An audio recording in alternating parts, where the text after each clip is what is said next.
posledným kotviskom nórsko-islandskej plavby sa nečakane stalo mesto Ísafjörður.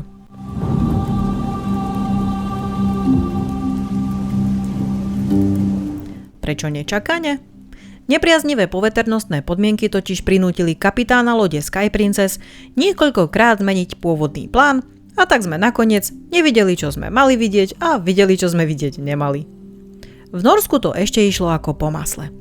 Prešli sme si Skjolden, Olden a Aalesund. Ísland však začal robiť problémy. Tu je vidieť, že po Aalesunde mal nasledovať Akureyri. Už z predošlých videí je zrejmé, že tomu tak nebolo. Na Akureyri sme sa smutne dívali len z diaľky z lode. Vysvetlím. Niektoré prístavy totiž vyžadujú, aby sa o bezpečné priblíženie lode postarala nimi poverená osoba, tzv. Pilot. Pilota musia doviesť na loď, kým ešte stojí v bezpečnej vzdialenosti od prístavu.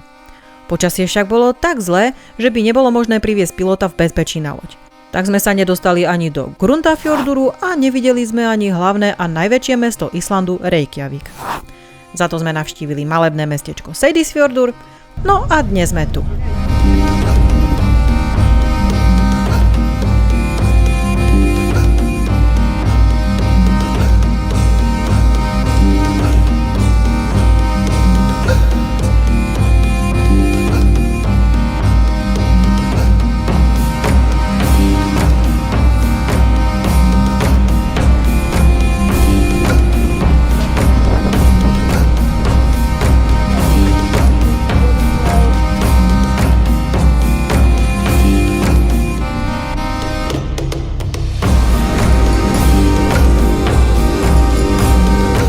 Ísafjörður v preklade znamená ľadový fjord.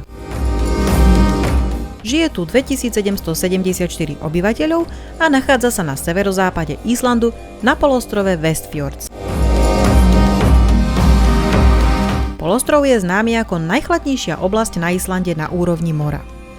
Najteplejšie tu majú v júli, aj keď hovoriť o teple pri priemernej teplote ani nie 10 stupňov. Slniečka si tu veľmi neužijú, za to o silný vietor tu núdza nie je.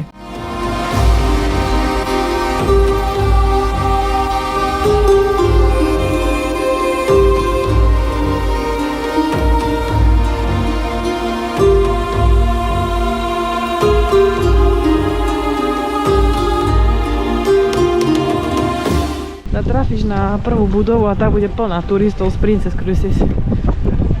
Sa budú schovávať pred dažďom. Tu neprší.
Bývali časy, kedy Ísafjörður vynikal v rybolove. Dnes ťaží skôr z turizmu. Mesto je hlavným prístupovým bodom do prírodnej rezervácie, kam bolo ešte v 16. storočí vyhnaných mnoho ľudí počas čarodejníckych procesov.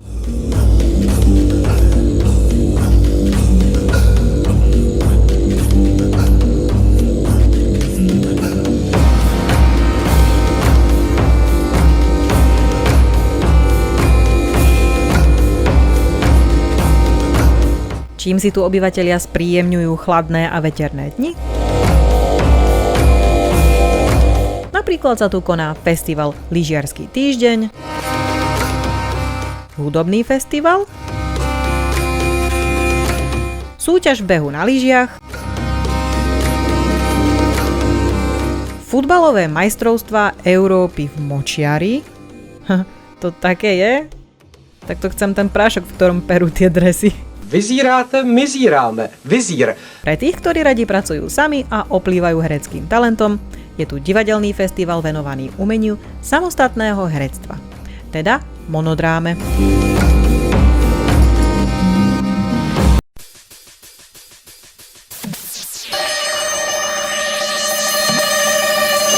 Tento deň sme si dali za cieľ splniť dve misie.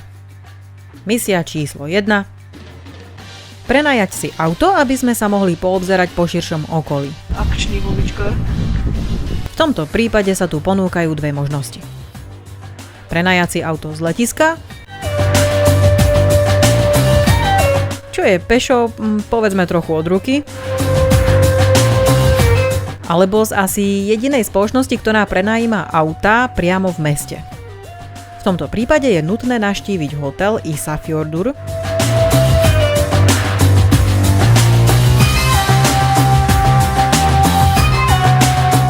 kde nám na recepcii povedali, že na ten deň nemajú k dispozícii žiaden vehikel, ale poradili nám ísť do Avisu, za čo sme im boli obrovsky vďační.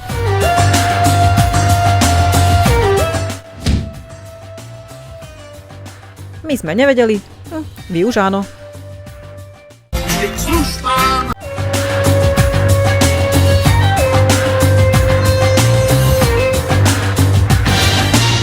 No a druhá, ešte dôležitejšia misia bola zadovážiť si nejaký suvenír na pamiatku. A tu sme rovnako ako pri prvej misii potupne zlyhali.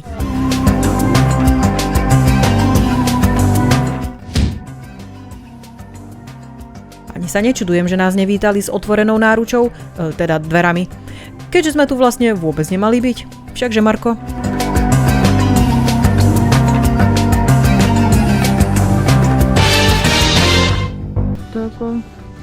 Neviem, nemám pocit, že toto je suvenír shop. Nie, že by... No a keď sme si mohli záchod zobrať z Tokia, prečo nie pračku z Islandu? Keď... Toto nedám do kufra.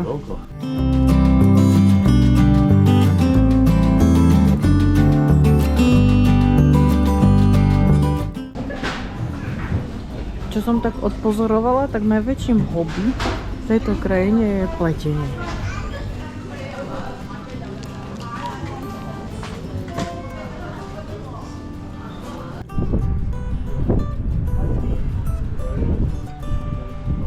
Tu ešte aj stĺp má svetrik.